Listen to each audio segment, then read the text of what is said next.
This is the continuation of the global war on terrorism. It's just that the United States has abandoned the global war on terrorism, and we're fighting it all alone.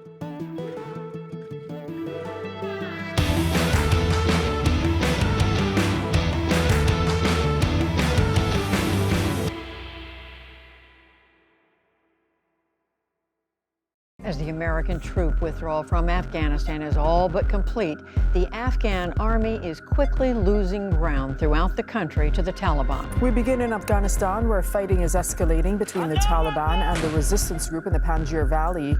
It's been the only province to hold out against Taliban rule despite being entirely surrounded. Former Vice President Amrullah Saleh fled to Panjshir, joining local resistance leader Ahmad Massoud and other soldiers who refused to surrender. They called themselves the National Resistance Front. Welcome to Global Perspectives. As each passing day since the U.S. withdrawal from Afghanistan brings us continued reports of violence, terror, bombings, and attacks, I bring to you Ali Nazary, the head of foreign relations for the National Resistance Front of Afghanistan, to share with us an on-the-ground assessment of events in Afghanistan. Join me. Ali Nazary, thank you so much for joining me on Global Perspectives. Thank you for having me. Ali, you are the spokesperson. You're the head of foreign relations for the National Resistance Front of Afghanistan. And here we are, not that much following the U.S. withdrawal from your country. Can you tell us right now, how is the state of resistance and where are your leaders? Are they in Afghanistan right now? And I'm speaking specifically about Ahmad Massoud and VP Salah. So the National Resistance Front is still present inside Afghanistan. The fighting is continuing in Panjshir Valley. We control 60% of Panjshir. We control many parts of Andarab district, which is next to Panjshir, it neighbors Panjshir. And so the resistance hasn't gone anywhere. It's inside the country and it's going to expand in the months to come. The people of Afghanistan are becoming tired of a terrorist group, a crime syndicate, who represent radical Islamism in its most extreme form, have hijacked the country, are unable to deliver services, are unable to act as a conventional government. They are getting tired, and every day more people are joining the National Resistance Front. Well, I don't think any honest observer could consider the Taliban anything other than a terror organization. But I want to just stay on my question to you for just another moment. Are Ahmad Massoud and your vice president, Mr. Salah, are they still in Afghanistan today? Because there are reports that they have fled the country. Yes, they are in Afghanistan. The leader of the National Resistance Front, Commander Ahmad Massoud, is still with his forces inside Afghanistan. Okay. Well, that I think is heartening to hear for those of us who do hope that you overcome the Taliban. But overcoming and defeating the Taliban seems like a huge feat. So I just wonder, how do you imagine that you are going to defeat the Taliban? Well, the Taliban isn't a formidable force that many people think. It's a force that the most members that they have at the moment are around 40 to 50,000. They're losing the motivation that they had years ago because, one, they can't use the whole narrative that foreign forces are inside Afghanistan, and second, there isn't the Afghan government anymore for them to motivate people against. And so they're losing their own membership at the moment. One. Two, if there's sanctions on them, if there is no mistake being done by either the Biden administration or any other government to recognize them, these sanctions will disintegrate the Taliban in the near future. Right now, there's factional fighting amongst them. There's 5 factions. Each one is fighting over power. So this is going to exacerbate in the coming months. For The Taliban did not take over the country because of their military prowess. They took over the country because the previous government didn't have the will to resist them, didn't have the will to stand up. They just handed over the country. A few people who were in the presidential palace handed over the country to them. I have to ask again, with the United States having abandoned $80 billion of weapons systems in Afghanistan, all of that falling into Taliban hands, do you think that you have a chance of success at pushing back at them and really regaining control of the country? Well, we had success in defeating the Red Army in the 1980s, which was much well equipped compared to what the Taliban have right now. One thing that the Taliban do not have is an air force. The Red Army had an air force, so they had hundreds of aircraft, jets, hoovering and attacking us weekly, and the same, their ground forces invaded Panjshir Valley in the north 9 times, but they were defeated and they retreated. So this isn't the first time we're facing such a force, that there is an imbalance when it comes to our forces and the enemy's forces. We're determined to continue our resistance until we are able to achieve freedom, we are able to liberate the country and grant full rights to all races, to all religions and gender groups. This is something that we're determined, and we are going to continue it with whatever material that we have in hand, whether it's limited or vast. We are going to continue this resistance. Ali, could you flesh that out a little bit for our audience? I think for Americans, certainly, the notion that after so many years of our own military time and treasure investment in the country, it was a little bit shocking for us to see your fellow countrymen just give up and give in to the Taliban as they did. How do you explain that? Well, there's many factors going back to even 20 years ago.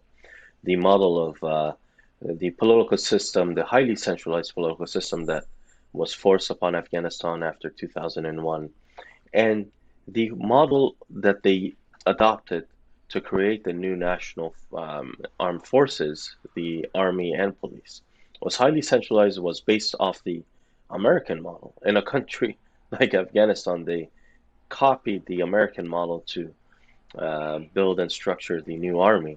So this is one factor. The other is the February 2020 agreement signed between the US and Taliban. It demoralized the armed forces of Afghanistan.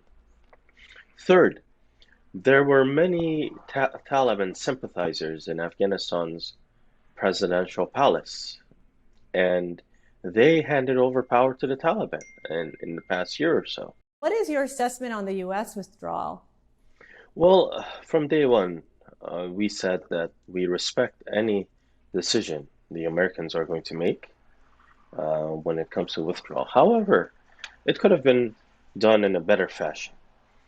First, starting withdrawal in spring and ending it on a symbolic day like 9/11, which didn't end, and it ended before that, was disastrous. Starting withdrawal at the beginning of the fighting season gave the Taliban an advantage. What we proposed is that starting withdrawal during the later part of summer, if Americans are going to withdraw from Afghanistan, if this is their decision and will, they should at least take this into consideration. They should start withdrawing during the later part of summer, so towards the end of the fighting season, so it would end during winter. It would have been advantageous both to us and to Americans. You wouldn't have had the disaster that happened at Kabul airport a few weeks ago. I couldn't agree with you more. I think there was a lot of steps that the United States could have taken differently in this withdrawal. One other item that has come to media notice is that the Bagram Air Base, there is already talk of China wanting to take it over.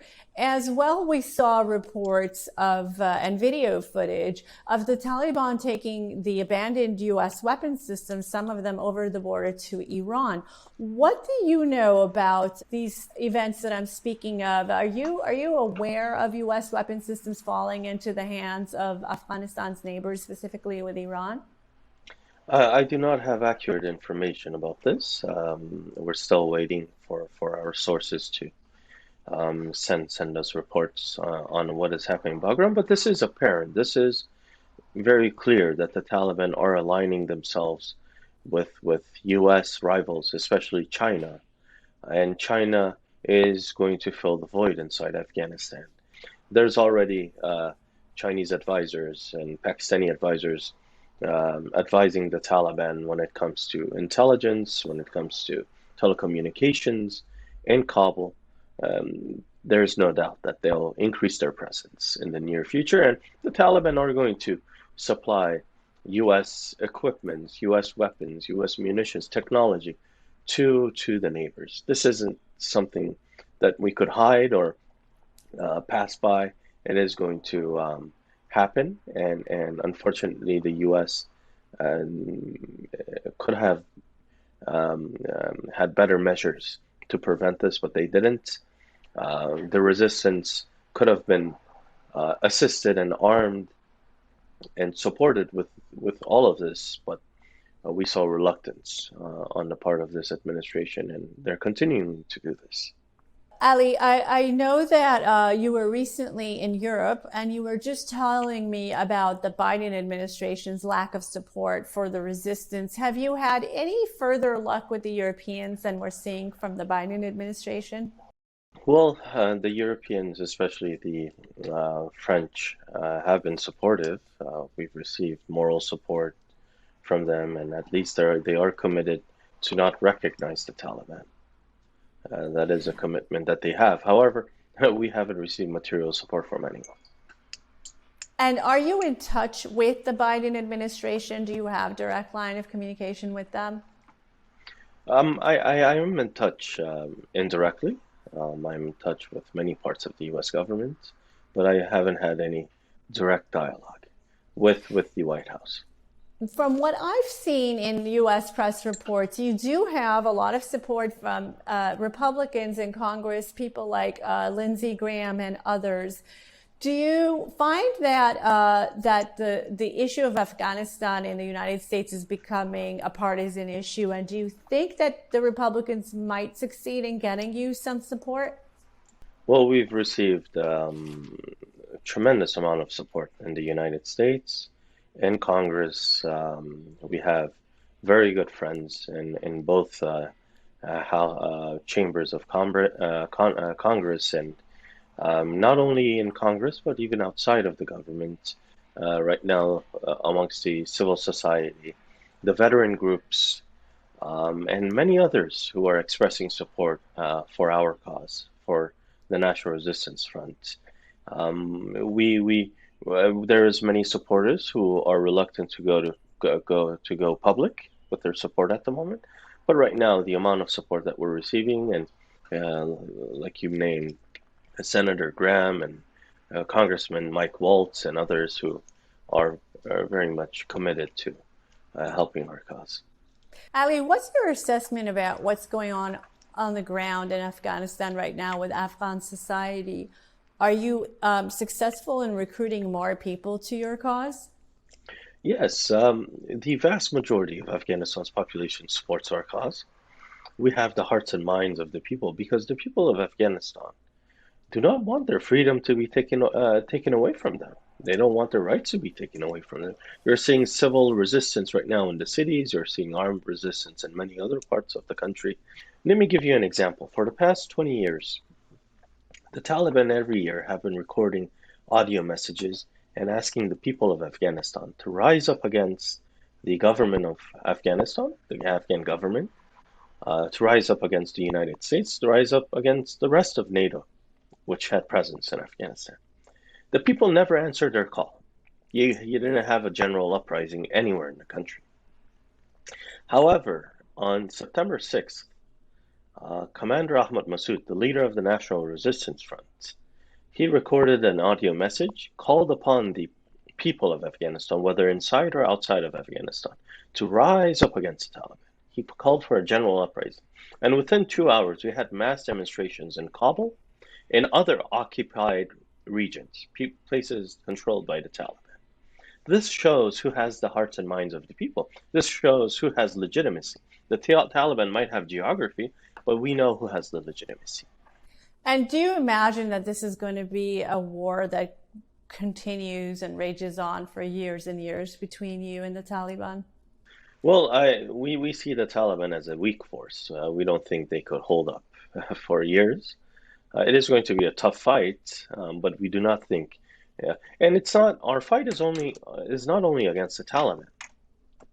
We're fighting against international terrorism in Afghanistan, global terrorism. This is the continuation of the global war on terrorism. It's just that the United States has abandoned the global war on terrorism, and we're fighting it all alone. Abandoned. We feel abandoned, but we're fighting it all alone. Well, I'm glad you're raising this issue, Ali, because yes. I think it is important for our audience to hear from you on this. And there you are on the ground in Afghanistan. Why do you think that that this is a global war on terror and not just your local domestic problem? This isn't a civil war or an internal war, because we're fighting international terrorists today. You have the Taliban, you have Al-Qaeda with its thousands of foreign fighters in Afghanistan, and you have ISIS. So we're fighting a front where you have ISIS, Al-Qaeda, the Taliban. For us, all three is the same. There is no difference when it comes to terrorism. Radical Islamism, all of them share the same ideology. The only difference is the color of their flag and the term that they use. Al-Qaeda and Taliban prefer the term emirate. ISIS prefers the term caliphate. But caliphate and emirate, at the end of the day, is the same thing. Their ideology is the same. So for us, there are two sides of the same coin. And so we believe we're fighting international terrorism. We're fighting all three groups, all alone. This is the truth.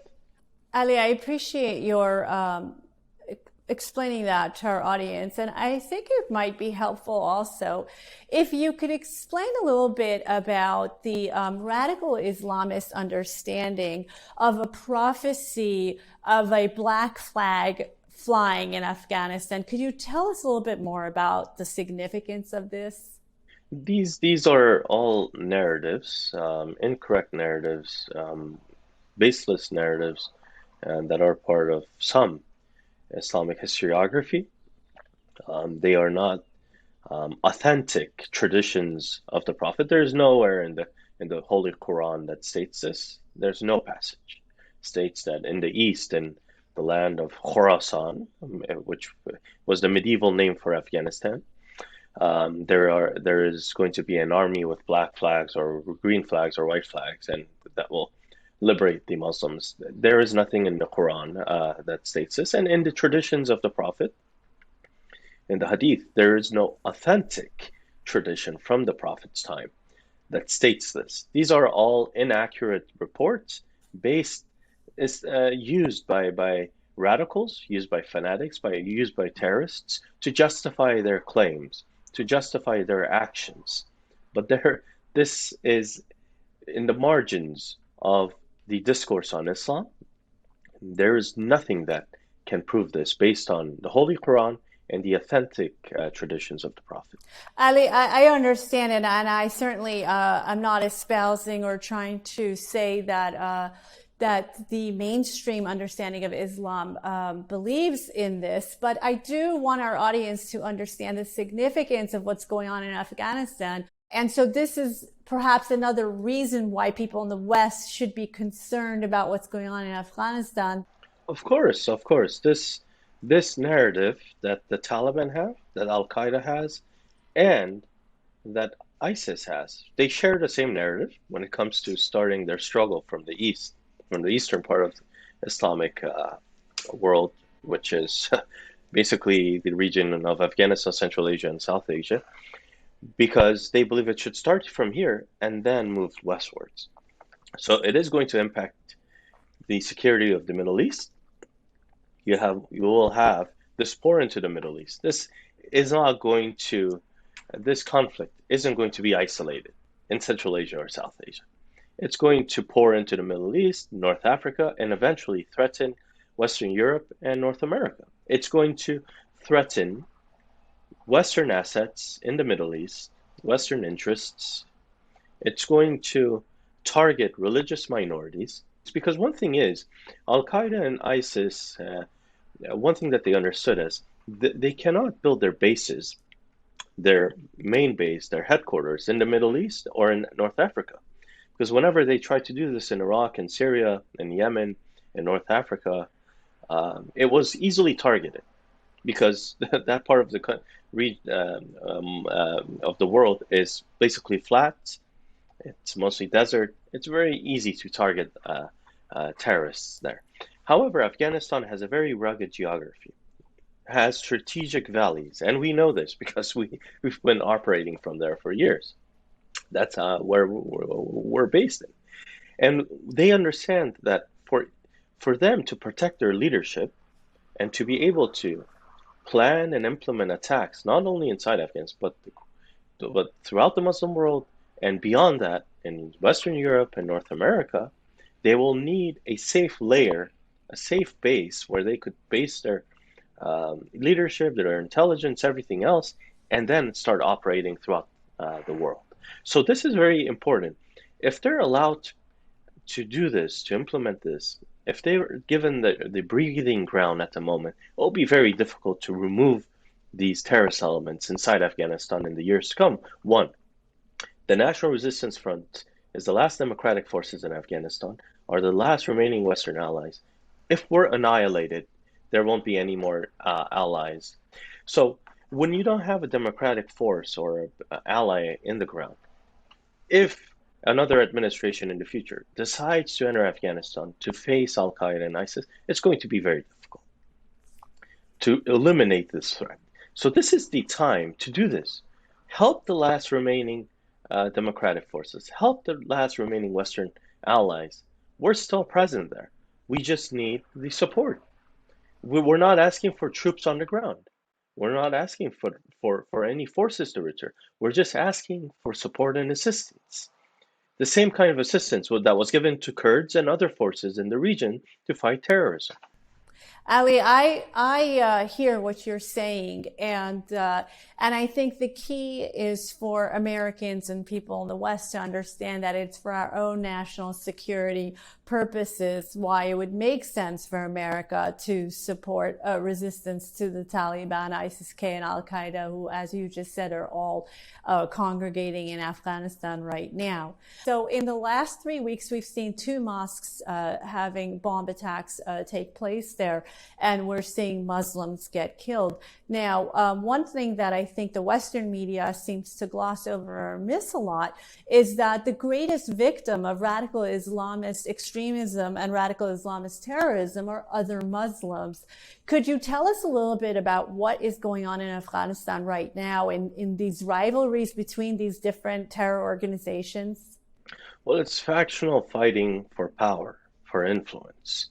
There's no ideological fight at the moment because all of them have an understanding. They believe that the only alternative is an Islamic emirate or a caliphate. Like I said before, it's only the difference between the two terms. The concept and the essence is the same.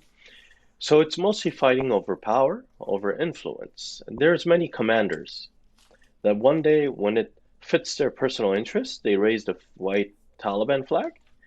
One day, if it doesn't, if they're against another commander, they raise the black flag of ISIS.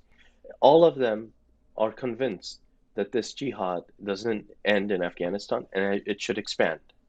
So they share the same objective, that they should prepare themselves to export their Islamic emirate now, their Islamic system, to elsewhere. The way that the mass media here in the West is portraying it is very flawed. It's not that the Taliban are against the ideology of ISIS, their methods, their approach. It's just factional fighting between different commanders. Yeah, I couldn't agree with you more, and I'm very horrified to see many here in the media really legitimizing the Taliban, and I'm starting to see all of this movement towards perhaps recognizing the Taliban in some way. I can't even say the words of as the legitimate government of Afghanistan. I mean, to me, this is just such a horrific notion that we would actually recognize a terror group as a legitimate government. But yet, we are seeing people in the West kind of moving in that direction. I also want to ask you a little bit about how the women in Afghanistan are doing right now, Ali, because I have to tell you, as a woman myself, born in Iran, from the region, we were so happy for the gains of Afghani women. And I think that what people may not realize is that Afghanistan in the 60s and 70s was actually a pretty liberated society, and women had many gains in education and careers. And then so they've now gone back and forth in their rights. So tell us what your assessment is on the status of women right now in your country. So unfortunately, the plight of women is being overlooked in the mass media. Women have lost all their rights. The Taliban do not consider women as equals to men. They believe that men are superior. Women are inferior when it comes to their mindset, their cognitive abilities, physical abilities, and so they belong in the house. The vast majority of Afghanistan's population are women, around 52% of the population. So the Taliban are pressing the majority at the moment. For example, last week, a Taliban official on TV said women are unable to wear colorful clothing. They're unable to smell good, which is absurd, and to wear high heels, because the sound that their high heels make will provoke men. So women cannot wear high heels. So this is the mentality. Putting education aside, putting being part of the workforce, they're even dictating to women what they're able to wear, what sort of shoes that they should wear, how they should smell. This is an obsession that the Taliban have when it comes to women, how they should oppress women. And they're going off limits. They want to do everything that they could to oppress women, to completely isolate them in their house, and for women to be unable to do anything, whether it's receive an education, work, and to even enjoy themselves as human beings, to practice for their rights as human beings.